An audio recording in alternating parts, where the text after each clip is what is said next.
It's an honor to be here with Jorma Kaukonen, legendary guitarist from Hot Tuna and the Jefferson Airplane. Hello, Hey Jorma. man. Hey, how are you? Excellent. I'm doing great. Thank you.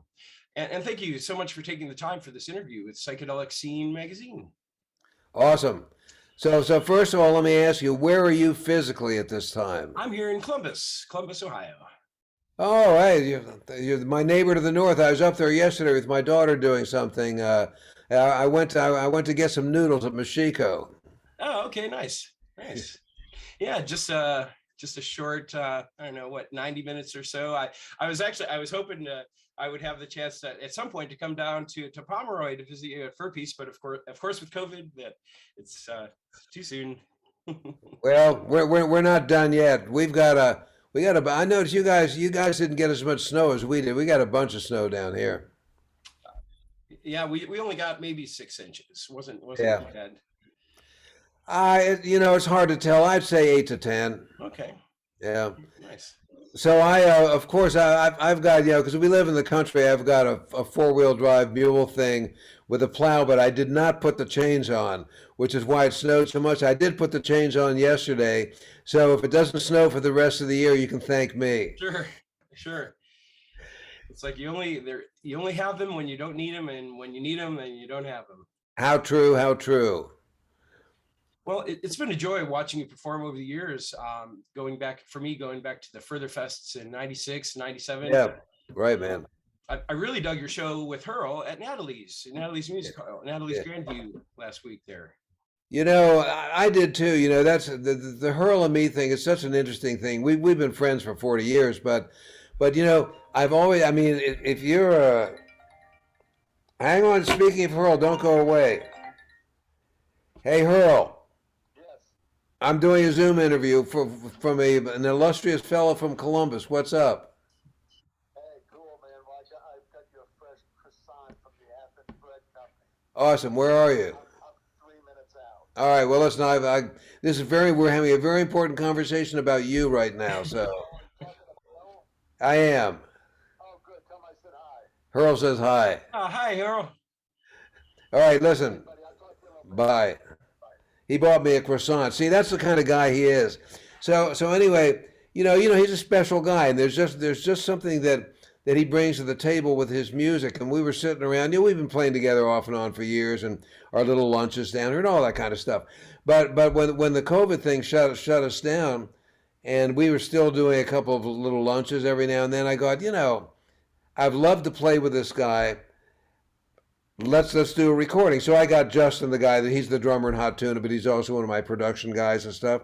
So he brought the studio in a van down here, and I would have put the record out myself, but John, who's the most affable guy in the world, had become really kind of close with the guys at the Culture Factory, and they put the record out for us. Great package, and I think we're thinking about volume three because we've got a bunch of new songs now. Oh, fantastic. Yeah. Yeah, The River Flows. It's just a gorgeous double album of Americana. It's just a beautiful album. I was going Yeah. to ask about that and how that all came Sure. about. Was that recorded there at Fur Piece? Yeah, it was recorded. Where the little room you see behind me. I'm in the library here, but the workshop is right across this little courtyard. It was in the workshop, and all our buildings are wood and stuff like that, so the sound is fantastic. And it was a perfect storm for doing stuff like that. And the funny thing is we complain about all the shit that we lost with COVID, and obviously we all wish it didn't happen. But had it not been for COVID, Johnny and I probably wouldn't have gotten a chance to do that. Hmm, right on.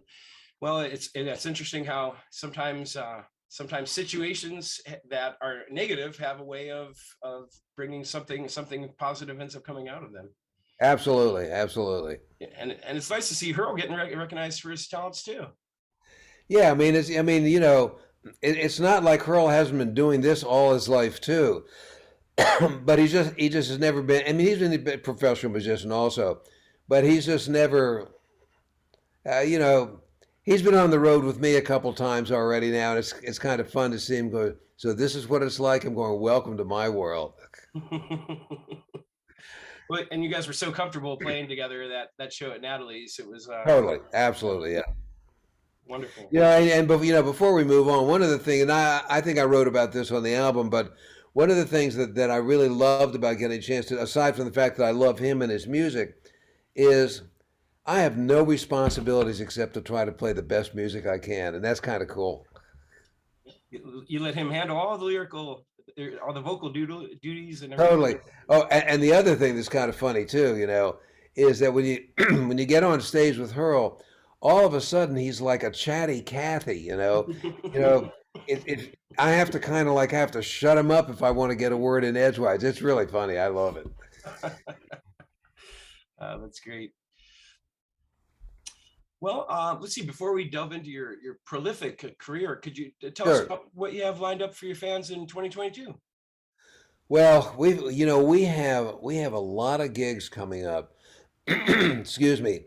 And we're really excited. So, we've got a lot of hot tuna stuff coming up. I'm going to be going down um, to meet Jack in Florida in a couple of weeks, and I've got a lot of solo stuff. We're just so thrilled to be able to get back on the road, and since you were at Natalie's, I know you could feel this too, because I've done a couple little tours already. There's an appreciation from both sides of the stage for us performers and the audience, because you kind of do, you're on the road for years, you do what you do, and kind of just take that process for granted. But I don't think any of us take that for granted anymore. So to be able to get out there and actually be in front of a living audience and to do what it is that we love to do so much and to share it with the audience and stuff, it's important stuff. It really is. Absolutely. It's kind of a carpe diem type of situation where Oh, totally. Totally. Yeah. we just don't know, if any show, shows could be canceled due to COVID, or we just don't know what's going to happen. And it seems like that I agree that on both sides, with performers Totally. and the audience, have a new appreciation for the fact that this is a special moment that just may never happen again. And we I agree. I totally agree. And since we're all sort of like native locals and stuff like that, I just can't say too much about Natalie's. I love all those. I love all the folks, and yeah, it's good stuff. Absolutely, absolutely. I love what Charlie and they were able to do, and the fact that they were able to keep music going safely, when possible. That Oh yeah, they're not fooling around. They're without getting into this discussion, there's not everybody that takes that safety as seriously as some of us do. And I got to say that Charlie and Natalie, man, they were. I just felt great working for them. I really did. that was a special night. Yep. I can hardly wait for the next one. And you get good pizza too. Yeah, Ah, that's right. the meatballs. The meatball. Hmm. I haven't tried it. I will have to. It's the size of the meatball's the size of a baseball, and Oh, nice. it's good stuff. Nice. Yeah, you won't need more than one. You won't need more than one. Meatballs as big as your head, right? Yeah. Well, I see you're also. I see Hatuna is also touring with Little Feat this summer. Yeah, so we're excited about that too. Obviously all of us, we miss Paul Barrere and the whole deal. He was such a really really great guy. But the Little Feat thing, it's Little Feat's a state of mind, and I'm really glad that they're continuing and that they've cut us in on this. So when we got the gig to do this with them, Little Feat's such a big band, you know, and even though Hot Tune, Electric Hot Tune is only a trio, what we decided to do is we're going to play acoustic instruments, but standing up. That way we can shuffle in and off. Set changes will be easy. Bring it, so I'll be playing that guitar that you saw me playing at Natalie's the other night, but I'll be plugged in and stuff like that. Jack will play an electric bass, not his acoustic bass, but and Justin will play a small set of drums, and that way we can shuffle in and out. And of course, that we'll be cut in for the big jam session and stuff like that. So of course I will be bringing. I may not bring my Marshall with me, but I'll be okay. I'll bring an amp that's loud enough. Trust me on that. Nice. Yeah, I've noticed that over the years with Hot Tuna, you've gone back and forth, acoustic to electric, back to acoustic, and sometimes in the same night, you're switching back and forth. Yeah. What's your motivating factor in deciding the instrumentation? Does the set list decide the instrumentation, or does the instrumentation decide the set list? Or Honestly, whether we did some stuff in the past where we would split the show up with acoustic and electric, when we were just starting to get back into playing electric again. I find that I'm not particularly fond of that as a show. I like to do either one or the other. And one of the things I think that dictates whether you do one or the other, to be honest with you, is how much you're getting paid. In other words, because otherwise, if we're doing a bus, you got to have a trailer for electric equipment and stuff like that. So there's a lot of factors. Me and Jack and Justin too, we're lucky because we love them both. We love being able to do both of them. Uh, there is a certain. I mean, there are some songs that I would only do electric because they just tend not to work as well acoustically. Although, interestingly enough, with the pandemic stuff, where we're like dredging stuff out of the from the attics of my mind, a song like "Ode to Billie Dean," so it's a sort of a slow A minor blues song, which I always did electrically. I found out to do it extremely sparsely acoustically actually works too. So yeah, so you never know, but there are some things that really just that need to be more bombastic and so with an electric show we can do a lot of these songs that can are also done acoustically, but with an acoustic show there's some of the electric songs don't work so well. Sure, makes sense. Well, oh, also I see that you finally get to celebrate your 80th birthday with the concert at Carnegie. Yeah, better late April. better late than never. Better late than Yeah. never. What do you have planned for the occasion? Okay, so we're going to be at Carnegie Hall, which is an interesting beast. Carnegie Hall now requires booster shots, which is okay. I've already gotten mine, and I'll get the next one when I need it. And so this offends a lot of people, but oh well, that's how it is. Anyway, yeah. I'm sorry, you almost got me started there. No, feel free. No, feel free. No, but anyway, so yeah, Carnegie Hall. So what we're going to do is among other things, is we're going to reprise Burgers, the album Burgers, in its entirety. Oh, nice. And of course, Papa John, may he rest in peace, is no longer with us, but I know Larry Campbell.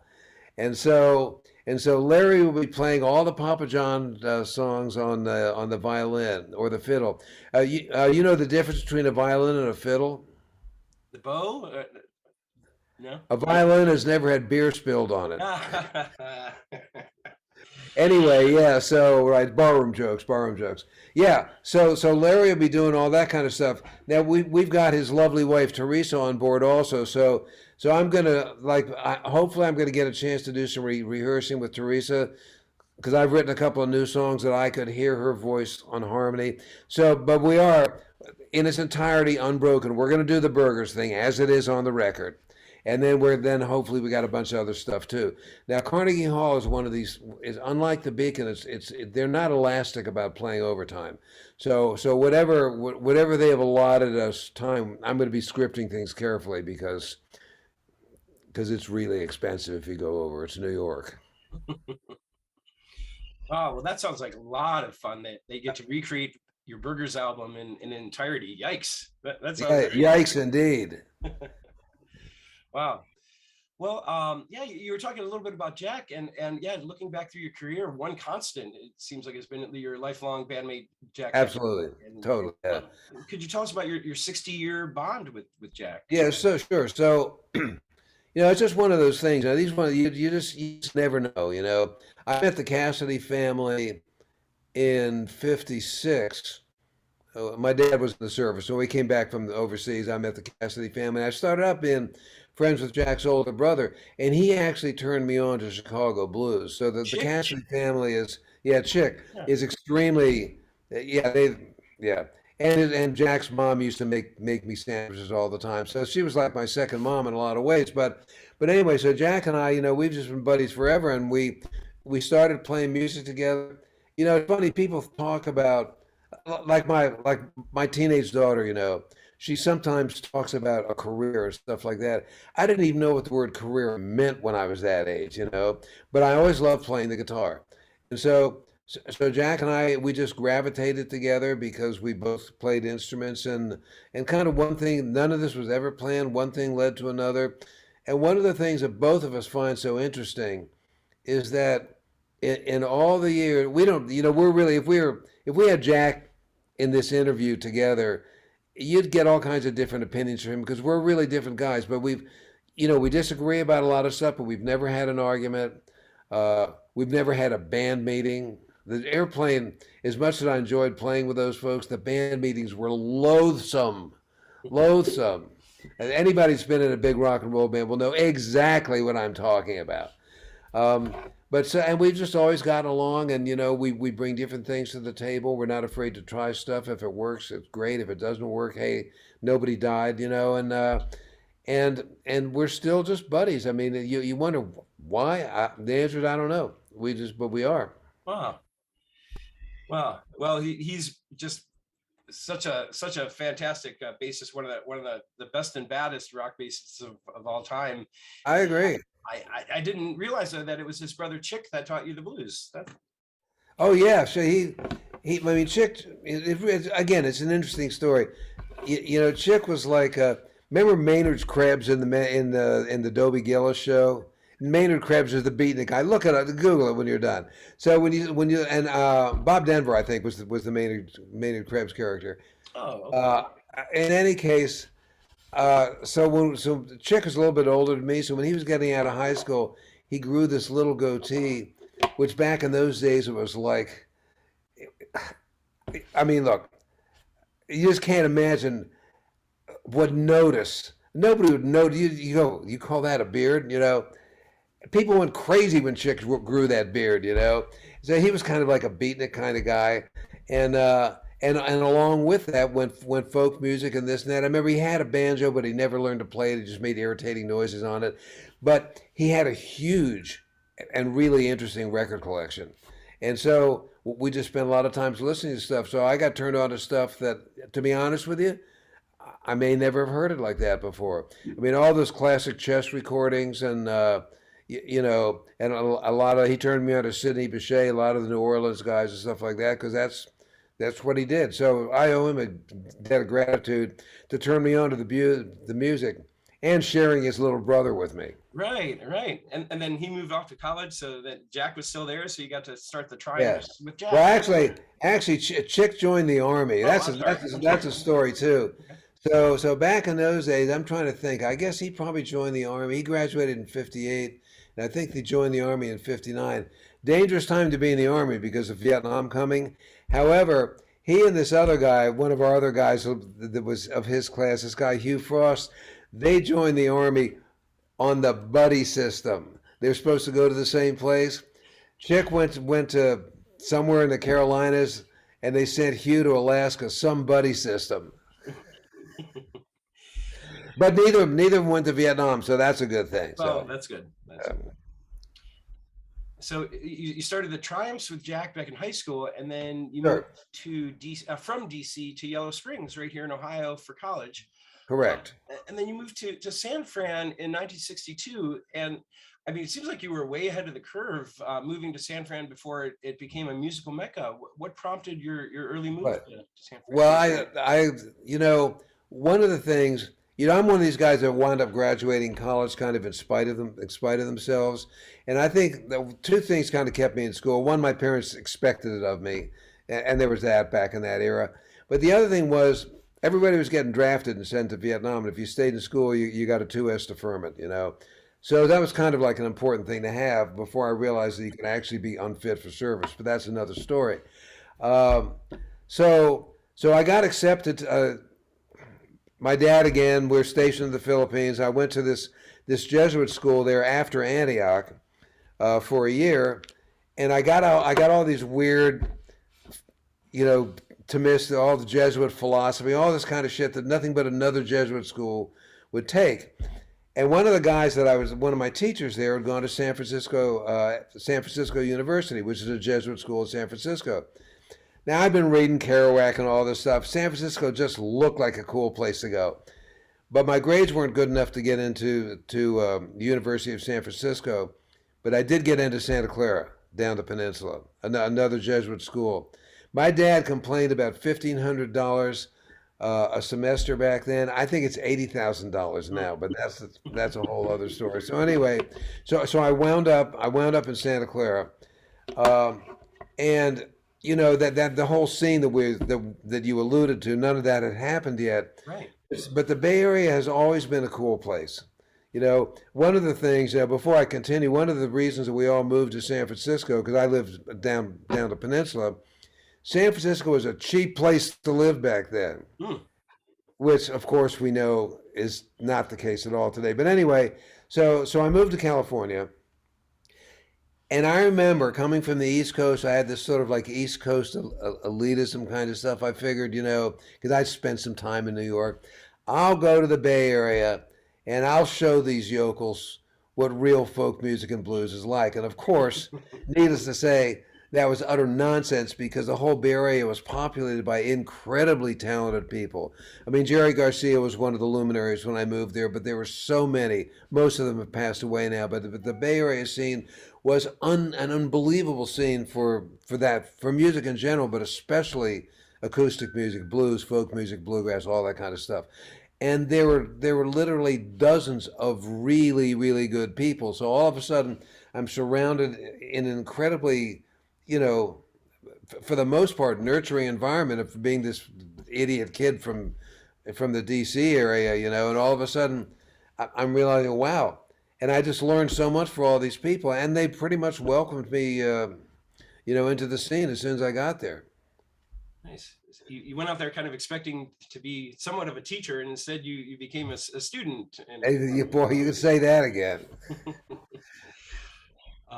So wow, what an amazing time that must have been, just performing around the Haight with Sure. alongside Marty and Paul and Jerry, Sure. and Pigpen and Janice and Crosby. So the whole music scene back then, when I got there in '62, pretty much, none of us had cars, so the scenes were sort of insulated. So my friend Tom Hobson, he was a San Francisco guy, and there's a lot of other guys.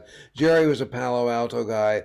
My friend Steve Talbot and Bill Bond, some of these other guys that nobody's ever heard of, were from Berkeley, et cetera, et cetera. So when you went, I mean, it was almost like going to another state if you went to San Francisco. Later on, of course, when everybody got cars and stuff, we drove around a bit more. But the thing is that the scenes were very interesting. The San Jose folk music scene sort of evolved as an island unto itself. Cantor was a huge, was one of the prime movers of that. A bunch of other people that are no longer with us. Jerry certainly was one of the lead movers in the Palo Alto area. But my mind is I'm having a huge brain fart here.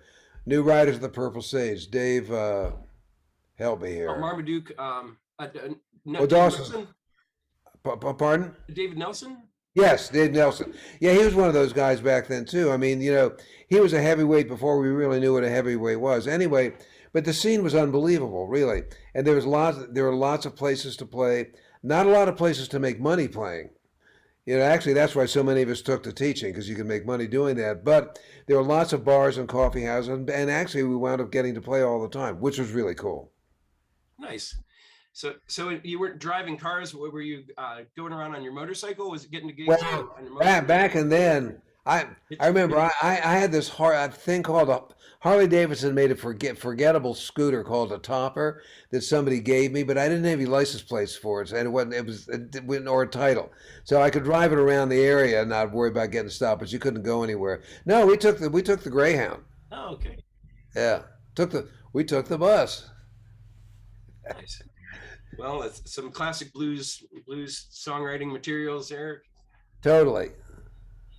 So you formed Jefferson Airplane with Marty and Paul in '65, sure. And Right. seems like suddenly the music started to get pretty psychedelic when LSD entered the equation. Sure. I mean, so many really interesting things happened back then. I mean, you couldn't, if you're, before it happened, if you were going to write a movie about the future, you could never come up with a shit in a million years. So you got to remember that LSD was legal back in those days. Pot, on the other hand, and again, it's been a while since I've gotten high. That's another story unto itself. But I've smoked a lot of pot. That pot, even back then, we knew that stuff was incredible shit. You could go to jail for 20 years for smoking that shit, and it was shit. Seeds, stems, the whole 9 yards. But LSD was legal. Interesting stuff. So all of a sudden, for whatever reason, San Francisco's always been a sort of an interesting magnet for oddballs and stuff like that. I mean, it wasn't just the beats. I mean, it's always been weird stuff going on. Mhm. So there, but when Marty Cantor moved up to San Francisco because they had a more active quote unquote commercial folk scene, which he was interested in, and he met Marty and Signe, our first girl singer, and stuff like that, and so all of a sudden some stuff was starting to happen, and you wonder why was it happening, and the answer is who knows. I'm sure acid had a lot to do with it. I don't think there's any question about it. But one of the other things was also, and it's hard to think about this when you think about how ridiculously, excuse me, expensive San Francisco is today. San Francisco is a small town. It physically can't get any bigger than, I mean, it grows up now, but back then, I think the tallest building in San Francisco in '65, that was way before the Transamerican Pyramid. I think it was like an 8-story building because they couldn't build tall buildings because of the earthquake stuff. It's mostly, it was a low-rise town, little apartments, Victorian apartments, stuff like that. But there was a community of artists of all sorts, not just musicians, and everybody kind of worked together. I mean, this many years after the fact, what I mean, this was before hippies too, before that word even existed. But what did all that mean? And the answer is, who knows? I mean, who knows really? But I remember like a band like the Charlatans, well worth looking into. And if you haven't seen their documentary "Rockin' at the Red Dog," you got to check that out sometime because they were actually one of the first San Francisco bands to be a band and to get visibility before the airplane. But anyway, but there were, people owned stores and this and that. It's a very productive artistic community in a lot of ways. So it was just waiting for this to happen. The fact that the music grew and expanded beyond the regions of the Bay Area, who knows? It was a miracle. Again, I have no doubt that the drug culture had a lot to do with it. Sure.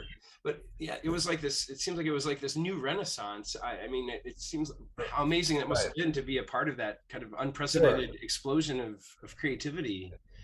I mean, if you think about a guy my age, my metaphor for this is until 1964, 65, the world was monochromatic. After that, it was in Technicolor. Sure. Well, and you were in your 20s, like all of you were in your 20s, and then suddenly like you're composing these songs that just became the soundtrack of the late Sure. 60s. And I mean, songs that are like etched into the fabric of our lives. How did it feel to be changing the world at such a young age? Or when Well, did you realize that you were making an impact? you know, I don't think any of us well, certainly not myself, didn't realize it at the time. But interestingly enough, before we started the Zoom thing today, I was pottering around for some reason or other. I grabbed my phone and I went to volunteers and I listened to "We Can Be Together." This is not a light piece of pop fluff. It really isn't. And there's like 7 different musical parts to this song. I mean, who could even think about stuff like that, really? We were just in the flow of so much stuff going on. And, I wasn't really writing songs back in those days, except for Embryonic Journey. That doesn't have lyrics. But think of the writers, Paul, Marty, Grace later on, and a lot of other local people. All of a sudden, the San Francisco gang was writing their own stuff. And nobody gave a shit whether it was commercial or not, the airplane is such an interesting beast. Everybody's trying to find out ways. How can we somehow, because we have a legacy company that manages the airplane stuff, and they're always trying to figure out how can we do with the airplane what's happened to Hendrix and the Doors. And I keep telling the guys to do it. Listen, man, listen. I think the airplane legacy deserves to live. I think it for a lot of reasons, and not just because we had 2 hits. It was a very interesting band, but for that reason, it's very hard to put your finger on what the deal was. People go, how about a movie about Jefferson Airplane? I go, come on, I could see an anime thing about it. I just don't see it. I don't know. Hard to say. But anyway, all these really talented people, that had no boundaries about what was happening in the commercial world. The fact that we lucked in with 2 hits, which Grace brought from Grace Society, by the way, all of a sudden gave us a bunch of power in an extremely establishment record company. And from that moment on, we did exactly what we wanted to do and never gave a shit about what they wanted us to do. I mean, they wanted us to do shit that they wanted us to wear uniforms. They wanted us to do this, that, and we just basically said, fuck you. We're not doing that. This is what we're going to do. And we weren't the only band that did that. I mean, the Grateful Dead certainly marched to their own drummer. Big Brother, same thing. Must have been nice to have that freedom and not be Lucky. tethered to the what the record company wanted you to do. Totally. I mean, think about this also. I mean, I can't say too many times how lucky I am. Jefferson Airplane. Here's a band got together. Our first gig was on Friday the 13th, August 1965. And by 1966, we had a record deal with a major company. I mean, how often does that happen? The answer is never. That's a meteoric rise there. Somebody was looking out for us. And then in just a couple of years, you were performing at some of the most legendary concerts of all time. I mean, could you tell us maybe just a few words about some of them, like Monterey Pop and? Sure. So Monterey Pop, that was such an interesting beast because there'd been folk festivals. I played the hoot at two of the Monterey folk festivals, and there'd been jazz festivals, but nobody really had a rock and roll. I mean, Monterey Pop was really a rock and roll festival. But one of the most interesting ones, I mean, look at the lineup of people: Ravi Shankar, Otis Redding, us, just all kinds of stuff, So that was the first one. What an interesting animal. And also, if for some reason you're ever in California, you're driving around, have nothing to do, go to the Monterey, county, the Monterey fairgrounds. It's tiny. I have no idea how many people were at Monterey Pop, but compared to the big ones later on, it was not 20,000 people, maybe, who knows, Huh. But that was a big deal. All of a sudden, we're getting some kind of respect in an art form that we consider as an art form, but nobody's really taking rock and roll seriously. And then they did the movie, which all of a sudden we're in a movie. And then people started having festivals, and then the big three, Monterey, Woodstock, and Altamont, of course. But there were lots of other big festivals too. I mean, I remember we did right before Altamont, we did the West Palm Beach Pop Festival with the Stones, and before Woodstock, we did the Atlantic City one. Janis was on that show. So there's all of a sudden there's just stuff going on, and and also, I don't think it really emphasized this much. Being young has a lot to do with that also. It really does, because that's just the deal. I mean, like my daughter. My daughter went to some summer camp in upstate New York, I don't know, 4 or 5 years ago. And of course, we drove by Woodstock, and I took her to the museum, and she looks at these pictures. She goes, she's horrified. Did you really go out dressed like that? I'm going, everybody dressed like that. These aren't stage clothes. That was just the deal, Yeah, right.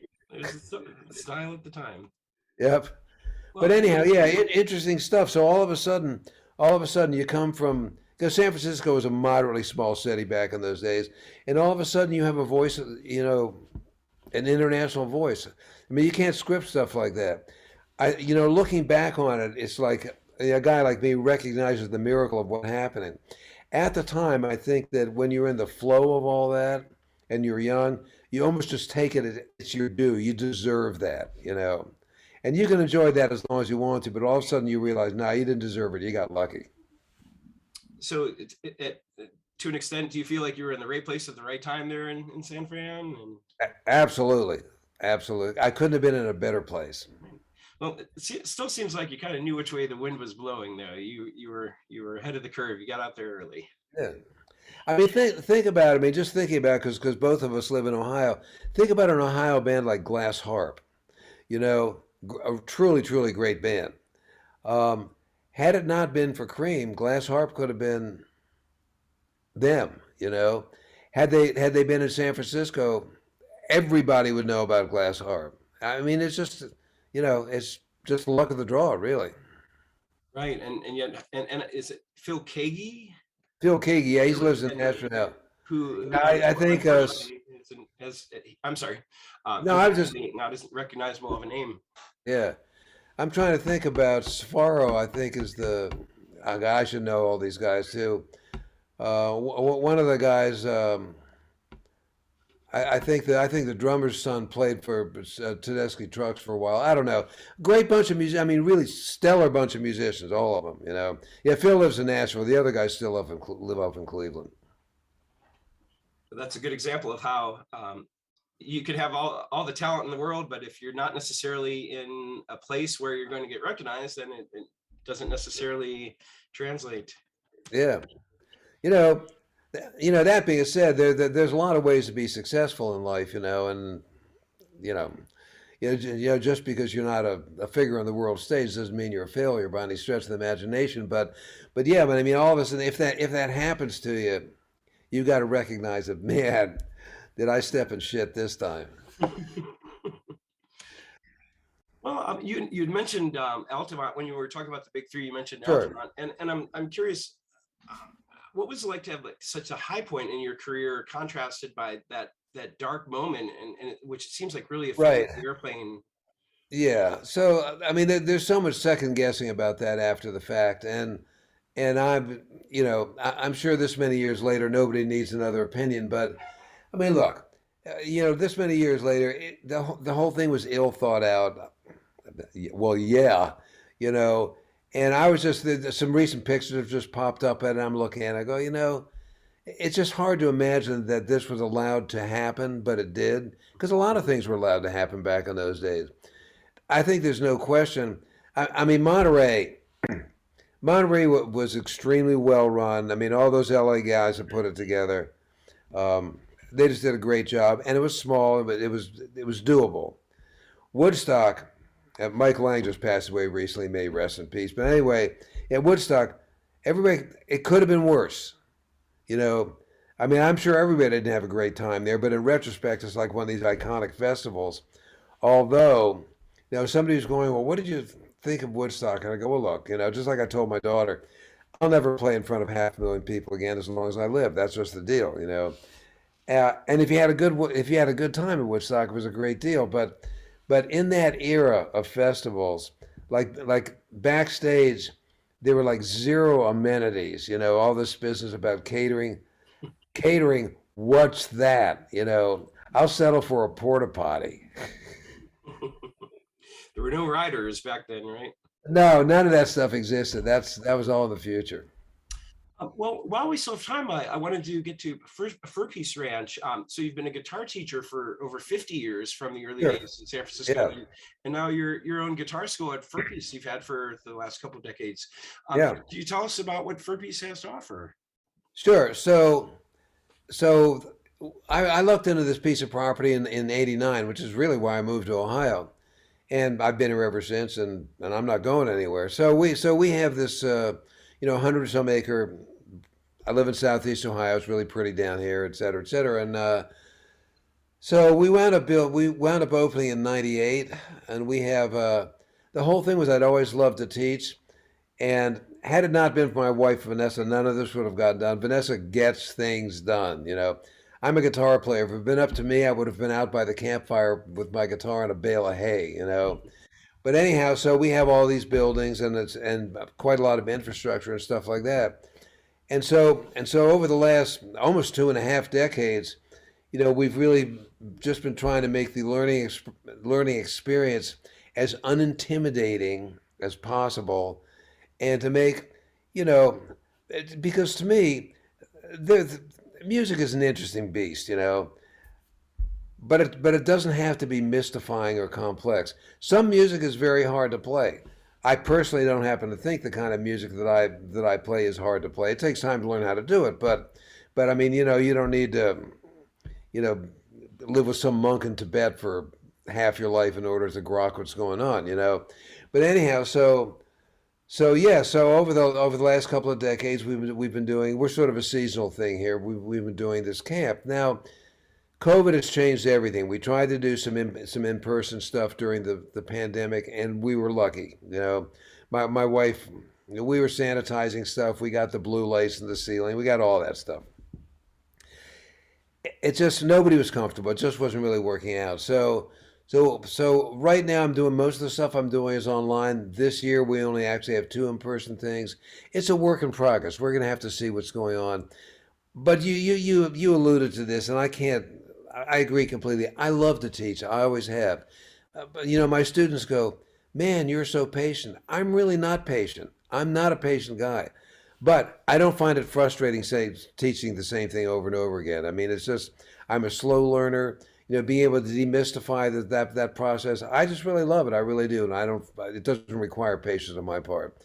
We've been lucky. We have so many great teachers that have been coming through our doors since we've been open, and hopefully this will continue. Like I said, it's thanks to the pandemic, or it's a work in progress. We'll see what's going to happen. Well, it's nice that you're able to keep the lessons going virtually online. Yeah. Oh, absolutely. That's really important for young guitarists who Sure. want to be able to learn from you. And and Fur Piece also doubles as a concert venue as well. Correct. And That's one of the things we're going to be doing this year.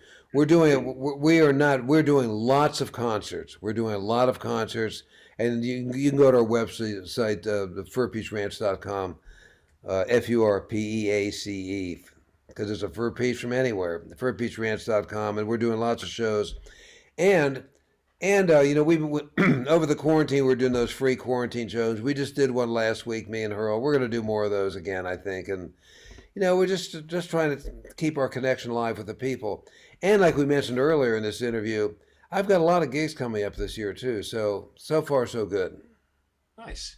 Well, yeah, those quarantine sessions, those have been a huge hit with your fans on social media, your Facebook page. Man, what an incredibly supportive group of fans you have. Yeah, of course they are free. One of the things we loved about that is like, when we were doing the shows, one of the things we do, it's not really a concert. It's like a variety show. And Vanessa and I bullshit about stuff and this and that, and everybody wants to hear us. But when they complain, I go, well, you can ask for your money back. Oh, wait a minute. It's free. We have a good time with it. We have a good time with it. Nice. Fantastic. Um, Well, let's see. I wanted to mention that I was reading your autobiography, Been So Long, and wow, it has some really fascinating stories about your travels around the world. Sure. Your ancestral lands in Finland, the pyramids Sure. in Egypt and Greece and Pakistan. What's your favorite destination, or what's the most interesting place that you ever traveled or Wow. performed? That's interesting. That's a really good question. I kind of and I don't have a really good answer for it. I wish I could just hone in on one thing, but I like traveling. Because my dad was in the service. I've traveled all my life. One of the things that happened, and just as a little sidebar here, I've never been around my family this long in all the years I've been married, or my kids. They're not. So it's kind of interesting to actually spend this much time at home because I'm just used to being out and traveling. So, gosh, that's a good one. Um, wow. I think one of the things that just comes to mind now is that, over the years I've been able to tour in Italy a lot. I really like Italy, not just because of the food. I love that, obviously, but Italy is such a music loving culture in general. So I remember, it's got to be 15 years ago now, but we were somewhere on the west coast of Italy. This is the concert back when the Italian government sponsored lots of shows and stuff like that for people. Nobody's got any money now, but so we did this show somewhere. I can't remember the name of the town, but it was like this Roman ruin on top of a mountain on the west coast of Italy. I mean, what's not to like, And I remember in order to get there, um, they had to drag us up in these like little carts and stuff like that. And you get up to the top, and there's this Roman ruin. They had a sound system, and they did a show, and it was a full moon that night. Mm. That's one of those things that just like just visually and the mood of the people, because the Italians are a great audience, and just being on top of that mountain on that, who knows how many thousands of years old that Roman ruin was, and a full moon and the ocean. Wow, that sounds It's a good gig. It's a good yeah, gig. that sounds incredibly picturesque. Yeah. Fantastic. Um, well,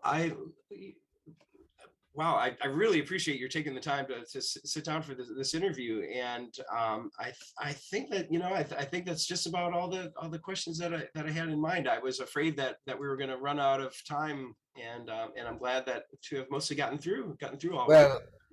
Well, I'm glad everything worked out fine. We're always glad when things worked out fine. Well, you know where to find me. I'm about, about 90 miles away. That's And right.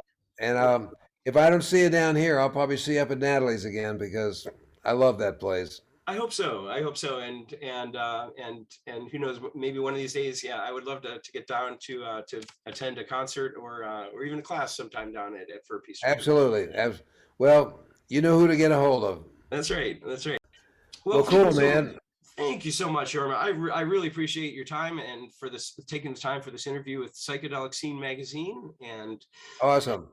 um, have a wonderful 2022 and a belated happy 80th birthday that you get to finally celebrate. You're like 81. Yeah, better late than never. That's right. Well, cool, man. Well, listen, have a great day, and we'll be talking sometime again, I'm sure. Thank you. That would be great, Jorma. Thank you so much. Yeah, man. Live long and prosper. Yeah, exactly. Yeah, well done. I'm out of here.